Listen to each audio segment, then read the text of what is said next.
everybody, I am your girl, Haneef R Jordan, and welcome to my show, Conversations with Friends. I am so blessed today to have Jay Renee on, and we are just going to talk about her life journey from being married, divorced, and remarried. But that's not the shocker, because we can have a conversation about that with anybody, right? It's what the ex-husband told her and foreseen for the new husband to come along. Yes, you heard right. God will use, I'm telling you, the least person you expect to send his message to you when you are not doing actually what he calls you to do, or you're in a relationship with someone that God never called to be together in the first place. So let's get to talking about it. Welcome to my show, Jay Renee. Thanks for having me. And I just want to dig into meeting your first husband, children. I don't know if you have children with the new husband yet. Okay. No, we don't have children. So, the children with your first husband. Mm-hmm. He's actually my second husband. The second husband. Mm-hmm. Yes. So I'm on my third. Oh, well, shoot. Correct me, because I'm like, I only counted two. Yeah. I got married when I was 19. Oh, so baby. I was young to my first daughter's father. And then, of course, he ended up passing away, and we broke up, and I married my ex-husband. Okay. Well, 19 is young, and when we're 19, we don't even make, I don't know why we do that to ourselves. Because 19 and in your 20s, you're supposed to be figuring things out. Yeah. And honestly, our brain isn't fully developed until we're about 25 years old. Most of us, because some of y'all still need development, just saying. My age is still need development, but anyway, that's a whole nother topic. But no, definitely young. But shoot, they wiping you, so you're doing something right. But let's talk about second husband. Yeah, so I met him when I was 16. And, just young, teenage, lust. I grew up in a Christian household and very strict. And he was just from the, what you call, opposite side of the track. Right. And so I was attracted to that. Somebody that was entertaining, go against the grain, and that's what drew me to him. When did the friendship cease to where you married? I guess was the first husband, right? You knew the second husband longer? Yes. So how is that going, and what was it in your first marriage that the husband said to you prior to you getting married the second time, or was it the second husband till third husband? Lord Jesus. Forgive me, y'all. She said 3. I'm trying to keep up. Okay, so the second husband, it would be the second husband that said something to you about the third. Yes. That's the story I'm trying to get to. Yes. Girl, bear with your girl.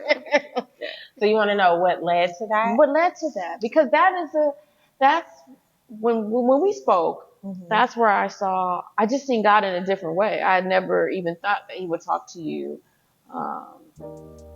would talk to you about somebody else, Right.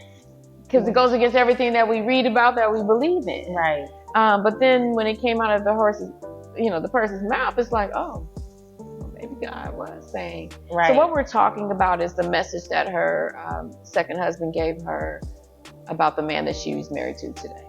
So let's talk about that. So in the beginning of dating my ex-husband, a lot of couples, you talk about your previous relationships. And so we had that conversation way back. And the guy that I did see and was into, he just was like, well, what happened with that relationship? And I just said, he moved away. And I was still in school. He wasn't. And, he just broke things off. Other than that, we probably would have still been together because there was nothing, it wasn't a bad thing that broke up. Nothing bad. Not all relationships bad. Exactly. And we just broke up due to him moving away. Right. And so I guess he just sat on that for 20 plus years. That's what I was saying. I don't think we heard you married 2 years, married 20 plus years. Yeah. I was with him for a long time. Long time. Yeah. Pretty much half my life. Wow. And so one evening, I was asleep, and he woke me up out of my sleep, and he was like, what's that guy's last name? And I was like, what guy? And my current husband, his name is Charles. And I said, He's like, Charles. And I was like, why? And he's like, just tell me his last name. And I was just like, I knew he could find people. So I was like, why do you want to know? Yeah. Okay. So I gave him a fake last name. Right. So he continued to try to look for him for a few days. And I was like, okay, before he finds him, let me try to find him. Just to give him a heads up, because I didn't know his reasoning was. Yes. And so before I was able to find him, he dropped me off at work a couple of days later. And that song by Usher, Let It Burn, was playing. And I'm just like, okay. And we pulled up and he's like, yeah, things aren't going to be lasting too much longer between us. Just out of the blue. And I was like, wait, what? And I'm like, okay, whatever. I'm not about to get into it with you over this. And he was like, yeah, you were supposed to marry Charles. And I was like, okay. And I just got out the car because I'm just like, where's this coming from? I haven't been thinking about this person. And why are you bringing any him up? contact with this person in all these years. Why are you bringing him up? So I just left it alone because I was just like, we're married. Why would you even say something like that? Exactly. Yeah. And so he seemed really adamant on trying to locate him. So I did have a client at the time who could find him. So I approached her about it and gave her the information she needed. And within like 5 minutes, she emailed me his information, his contact information. And so I called him and he wasn't answering. And I'm like, okay, he's probably like, who is this weird number that's calling me? You know? And then with the conversation you give him is like, what is you talking about? Yeah. And I ain't seen you in over such and such years. It was over 27 years. Yeah. Had not talked to him, seen him, anything. And so finally I said, let me text and just let him know who I am so that, maybe he'll answer. Right. So I text him and I'm just like, hey, I'm reintroducing myself. Don't know if you remember me.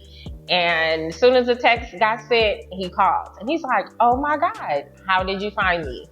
And so I told him how I found him. And then I told him why. I said, well, my husband, for whatever reason is looking for you.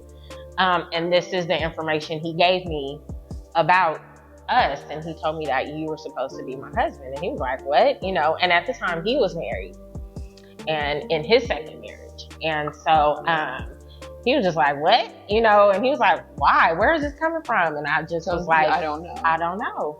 I said, but that's what he told me. I said, and because I knew he could find people, I just wanted to make sure I found you first. So there wouldn't be no drama. Heads up. Exactly. And so you wouldn't be caught off guard like, why is this dude? And who is this dude? Yeah, who is this dude? First of all, who are you? Right.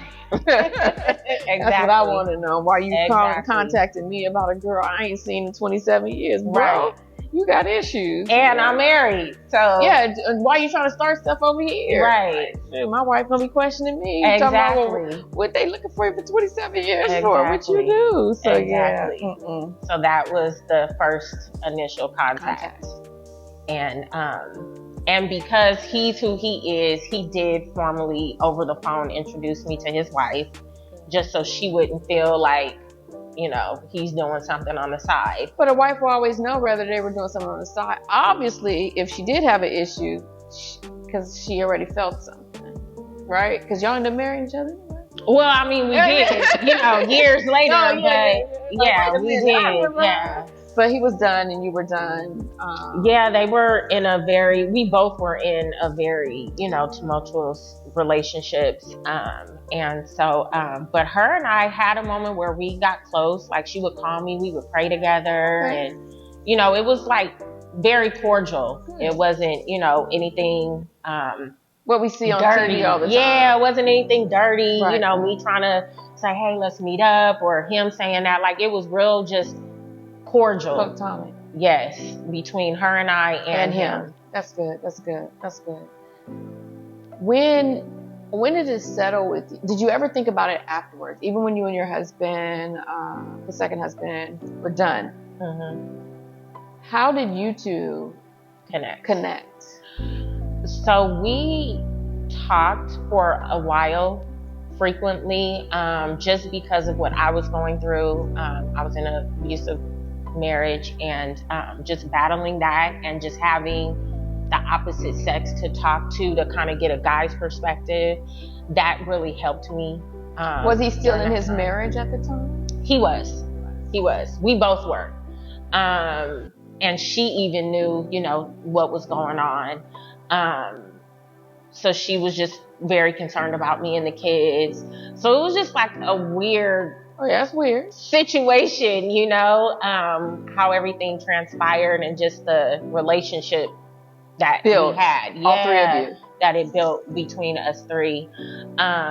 And he, and then I was the same for him. They were going through things. She was sharing stuff with me. He was sharing stuff with me. And I was just trying to keep it, fair and unbiased. And I told both of them that, I was like, well, I don't want to, be in the middle, but I will, be there for both of you type thing or whatever. And that's really how it was for a while.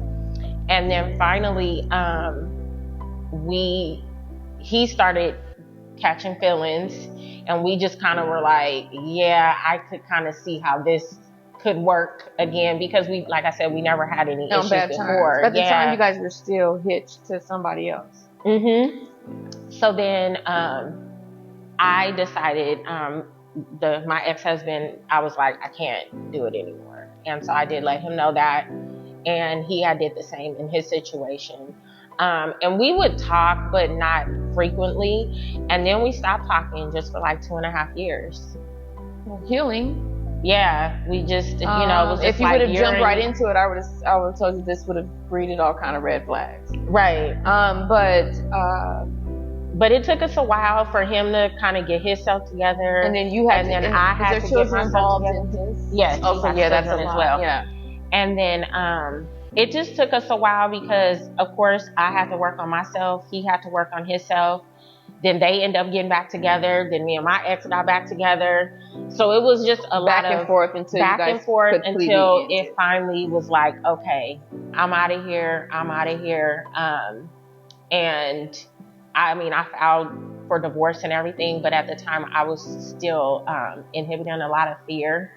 So I never served him. And then I ended up retracting the divorce. Because I was in fear of serving him the papers.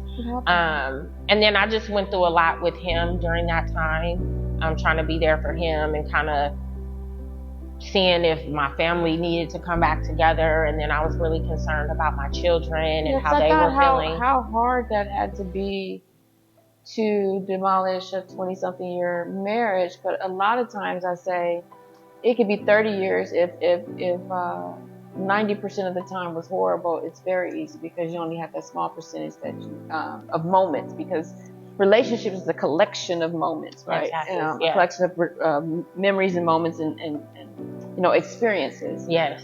So those experiences aren't always good all the time, but you at least want your collection to be 90% good, right? And a 10% not so good. You know what I'm saying? Exactly. And so, in most marriages, whoever decides that they're done has usually finished here first. Yep. Years ago. Yeah. Before it came mentally to check out. Yeah, absolutely. So that had happened for a while. Just the mental, I've been checked out. And it was just routine. Yeah, at that point. Yeah. Being a mom, still, being a wife to him, despite, everything that was going on. And then finally, I did leave. I got my own place with the kids, and that was all within that 2 years. Leaving, getting my own place, trying to transition from being this cohesive family to now it's not that way, and helping the children understand through how did they navigate through that. Oddly enough, well, we have 3 together, but I have a total of 4. They pretty much understood why. Okay. And I'm pretty upfront with my kids. I try not to sugarcoat things. Good. Because life doesn't sugarcoat things for you. So I was very open with them. And plus they had experience and saw the abuse that had occurred. And were concerned about, me. And so they understood why it happened. And I always told them, anytime you have any questions, You can ask. That's Mommy's good. here. I'm not going to judge you. I'm not going to be upset. But just feel free to ask, because I didn't want them bottling their emotions up about how they felt. And they were very honest. All kids do. You know. They take it on as, for some reason, or another, as if they had something to do with it. Mm-hmm. But I'm happy you had the courage to leave. You know, it's hard. 20 years can go by very quickly. People don't understand that. And you'll be trying, because we're taught in the Christian faith, you know, work things out, and sometimes to work them out to your detriment. And I just think, as believers, I think sometimes we overstep our bounds in other people's marriages, convincing toxic couples to stay together because they're under a covenant instead of taking it to God. And I understand the covenant, I do. Yes. But I don't think it's anything written that a woman or a man should be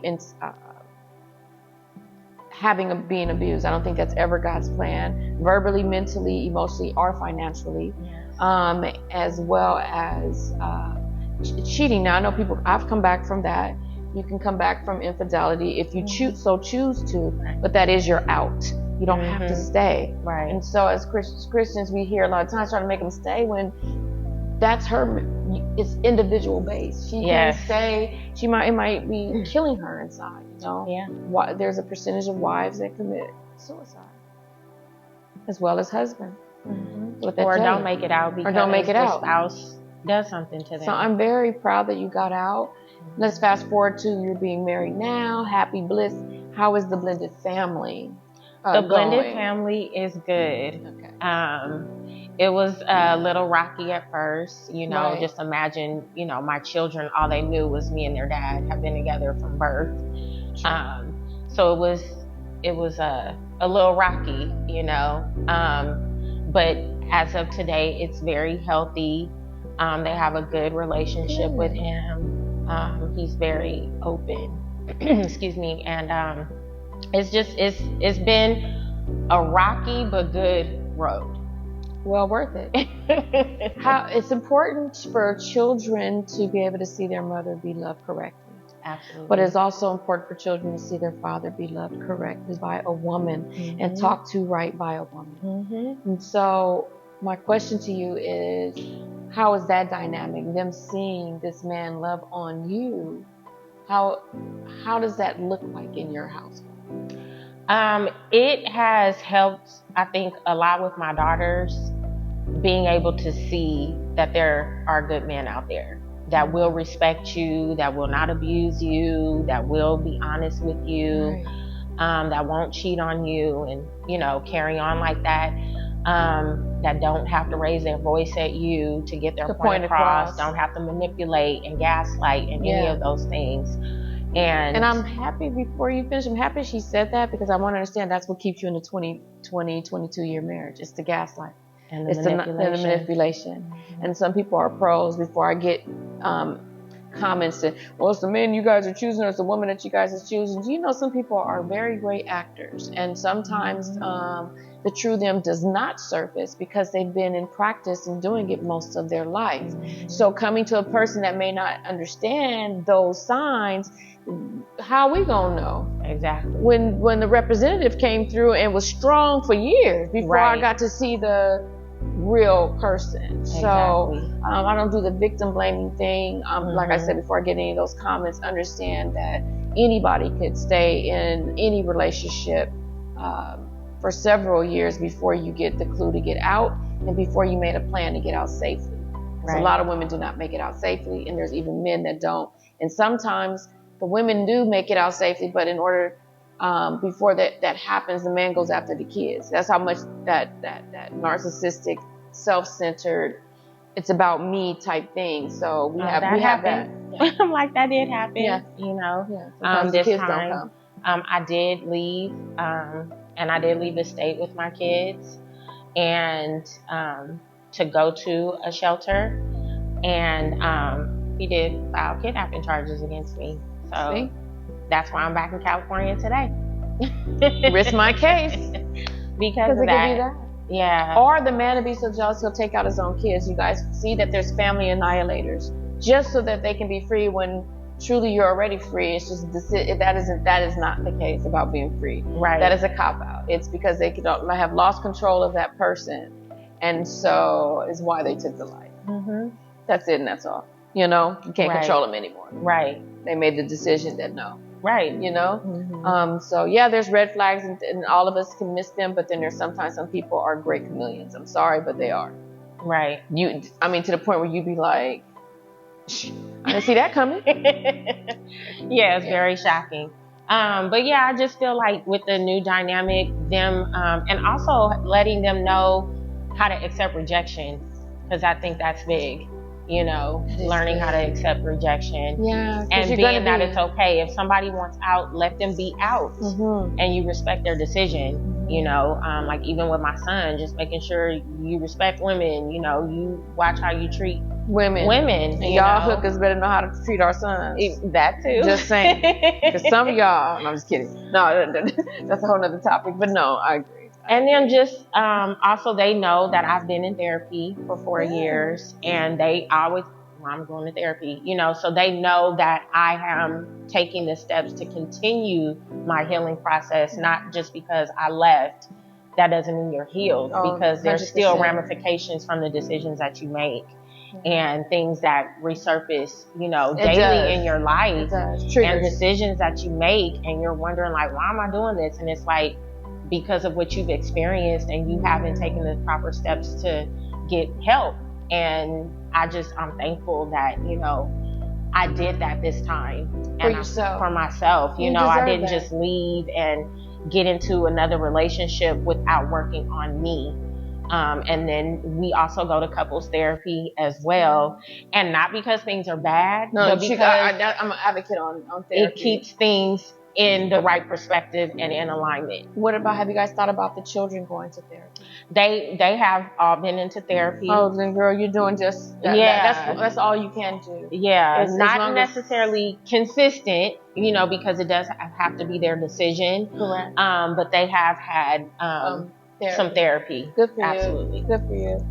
Well, it's been a pleasure of having you on. Thank you guys for tuning in. I mean, listen, you can follow Jay Renee on Instagram, on Facebook too, right? Because I'm not mainly on Instagram. Me too. So Instagram is where we follow each other for the next episode. And please click subscribe, like, and share. We would love that. Jay, I remember you were a co-author on the book. So tell the people where they can get you. Wasn't you with one of those books? Yes. What was that the name anthology, of it? That one was about Crockett and Keisha. And right now, I can't even think of the name right now. That's okay. I just remember a collaboration. But hey, I'll put it in the comment section and you guys can go ahead and click the link and support that. But I just want to thank you for being raw, honest, and truthful, because that's what we're about on this show. Absolutely. And seeing this journey. But I am happy that you have found happiness, that you have found love that you deserve. I wish you guys many years of blessings. Yes. Happiness and God's joy. Yes. And that you work out things and become each other's best friends. With that being said, until next time, everybody. Peace.